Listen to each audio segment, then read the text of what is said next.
उत्तर प्रदेश सरकार की मंशा के अनुरूप समूचे उत्तर प्रदेश में चलाई जा रही विकास कार्यों की योजना के तहत पंचायती राज विभाग के अंतर्गत कराए जा रहे विकास कार्यों को गति प्रदान करने के लिए लगातार सतत प्रयास जारी है।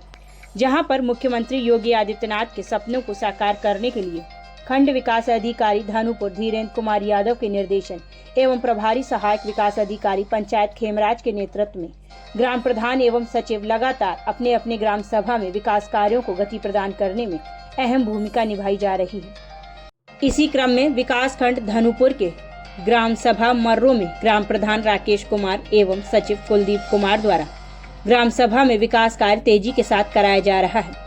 साथ ही साथ लगातार अधूरे पड़े विकास कार्य कराने का सिलसिला जारी है, जिसके तहत पंचायत भवन का निर्माण कार्य के अलावा गजब का कायाकल्प कराया गया है। सामुदायिक शौचालय का कायाकल्प कराया जा रहा है।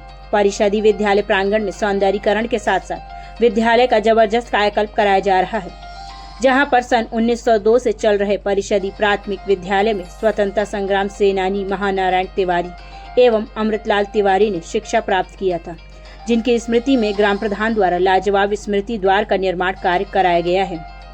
दिव्यांग शौचालय का निर्माण कार्य कराया जा चुका है। ग्राम प्रधान एवं सचिव द्वारा इंटरलॉकिंग सड़कों का जाल बिछा दिया गया है। नए सड़क का निर्माण कार्य लगातार जारी है। ग्राम सभा में स्ट्रीट सोलर लाइट अभी नहीं लगवाई गई है। राजस्व विभाग द्वारा भूमि की उपलब्धता नहीं कराने के चलते कूड़ा घर का निर्माण कार्य अभी नहीं कराया गया है। आयुष्मान आरोग्य सेंटर का निर्माण कार्य कराया गया है। आपको बता दें कि मर्रो ग्राम सभा की सबसे खास बात रही कि ग्राम सभा में किसी भी विकास कार्य को शुरू कराने से पहले ग्राम सभा में स्थित चौरा माता के मंदिर पर माथा टेका जाता है। उनका आशीर्वाद लेने के बाद ही कार्य का शुभारंभ कराया जाता है।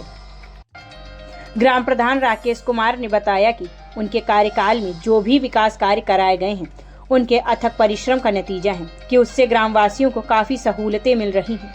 कहा कि उनकी मंशा है कि उनकी ग्राम सभा में अभी विवाह घर, आंगनबाड़ी केंद्र, जिम सेंटर के साथ साथ ग्राम सभा के विकास के लिए जिन जिन चीजों की जरूरत है उसको बनवाने का सफल प्रयास करेंगे। यदि शासन द्वारा उनके ग्राम सभा को संसाधन मुहैया कराए जाते हैं तो निश्चित तौर पर वे अपने ग्राम सभा को बेहतर बनाने का प्रयास करते हुए मुख्यमंत्री योगी आदित्यनाथ के सपने को साकार करने में अपनी अहम भूमिका निभाएंगे।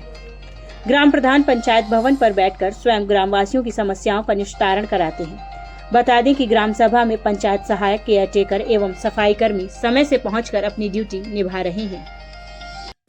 प्रधान जी, आपकी ग्राम सभा मर्रो में आपके कार्यकाल में अब तक क्या क्या विकास कार्य कराया जा चुका है? हमारे कार्यकाल से तात्पर्य है कि सरकार द्वारा दी हुई योजनाओं को बखूबी हमने लागू करवाया है। पूरे मदद से, पूरी मेहनत से लोगों को उसके लिए प्रेरित किया है। अब आप समझिए कि हमने लगभग 42 आवास जो भारत सरकार द्वारा मिला हमें प्रधानमंत्री आवास योजना के अंतर्गत, उसका निर्माण हुआ। मुख्यमंत्री आवास योजना के अंतर्गत जो आपदा से पीड़ित थे उनके लिए आवास मिला, उसका निर्माण कराया गया।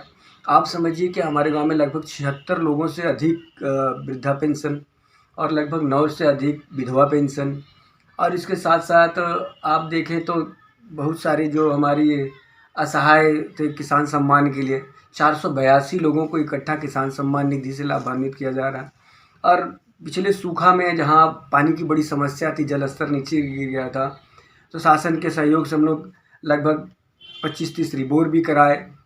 तो लगातार जो भी सरकार की योजना है उससे बखूबी हमारा ये प्रयास है कि वो लोगों तक पहुँचे, धरातल तक पहुँचे।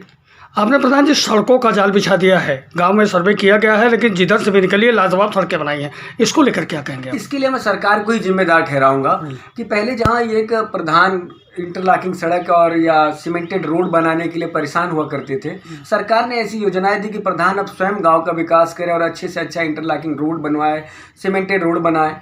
तो उसका मैंने बखूबी उपयोग किया। जहां रास्ते की कनेक्टिविटी नहीं थी, एक दूसरे से दूरी बनी हुई थी, तो हमने लगभग 900 मीटर के आसपास इंटरलॉकिंग और लगभग 2 से 3 किलोमीटर तक खड़ंजा मार्गों का जाल बिछवाया। और उसमें मैं सरकार को धन्यवाद दूंगा कि असीम कृपा रही कि उन्होंने योजनाओं सबसे खास बात रही है आप कहा कि 1902 में बना हुआ एक सरकारी प्राइमरी विद्यालय है, जहाँ के हिसाब सुना जाता है कि यहाँ पर स्वतंत्रता संग्राम सेनानियों ने भी शिक्षा ग्रहण की थी। आपने उसका स्मृति द्वार लाजवाब बनाया, उसको लेकर क्या कहेंगे? जी महोदय, जैसे कि अब भारत सरकार ने अमृत महोत्सव मनाया तो उसमें उन्होंने एक प्रेरणा दी कि माननीय मोदी जी ने कि जो उनके गांव में जो बड़े बुजुर्ग हों जिनको देश के प्रति कोई बड़ा काम किया हो तो उन्हें समर्पित किया जाए।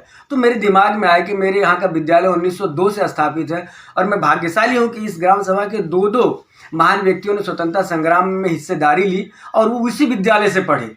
तो जब मुझे कायाकल्प के तहत अवसर मिला विद्यालय का जीर्णोद्धार करने के लिए, तो मैंने प्रयास किया कि क्यों ना मैं इस द्वार को ही स्वतंत्रता संग्राम सेनानी द्वार में तब्दील कर दूं। तो इसके लिए भी मैं सरकार को ही धन्यवाद दूंगा कि आपने ऐसी प्रेरणा दी कि जो आपके गांव के बड़े बुजुर्ग या स्वतंत्रता सेनानी उन्हें सम्मान दे। तो मुझे अवसर मिला और मैंने स्वतंत्रता संग्राम सेनानी के रूप में उस द्वार को ही नामित कर दिया। आपके ग्राम सभा में अभी कूड़ा घर का निर्माण नहीं हो पाया है? जी महोदय, उसके लिए भी हम चाह रहे हैं कि हम उसके लिए प्रयासरत हैं कि तत्काल कूड़ा घर बने, लेकिन उसमें जमीन की उपलब्धता को लेकर लगातार समस्या बनी हुई है। मैं जो भी उच्च अधिकारी हैं उनके उस संबंध में लिखा पढ़ी भी कर चुका हूं और शीघ्र आप देखेंगे कि एक बेहतरीन कूड़ा घर भी बना हुआ पाएंगे आप यहाँ। अच्छा, योगी सरकार लगातार ग्राम सभा के विकास कार्यों के लिए बजट मुहैया करा रही है। आपकी ग्राम सभा में भी अगर ये बजट आ जाए तो अभी ऐसा क्या क्या चीज़ है जो आप अपने ग्राम सभा को बेहतर बनाने के लिए उसको करना चाहेंगे? जी, आप सही कह रहे हैं। जैसे कि बढ़ती हुई आबादी के साथ साथ हम समस्या देख रहे हैं कि गाँव में विवाह की बड़ी समस्या है कि शादी विवाह करने के स्थान उपलब्ध नहीं हो पा रहे।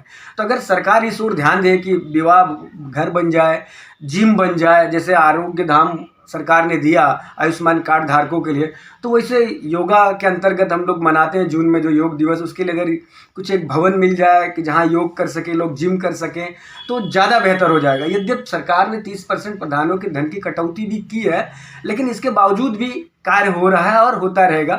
जी, क्या नाम है आपका? जी, राकेश कुमार प्रधान है आप? जी, दूसरी बार है आपकी कृपा से और सरकार की कृपा से, ये कह लीजिए लोगों के बीच उपलब्धता की वजह से। योगी सरकार को क्या कहेंगे आप? बहुत बहुत धन्यवाद सरकार का। और सरकार के जो ये बहुमुखी कार्य है ग्राम पंचायत के लिए बहुत ही बेहतर है। उन्होंने पंचायत सहायक दिया, केयर टेकर दिया और तमाम चीज़ें दी जो कि गांव में अब बेहतर से बेहतर उपलब्धता लोगों के लिए उपस्थित है।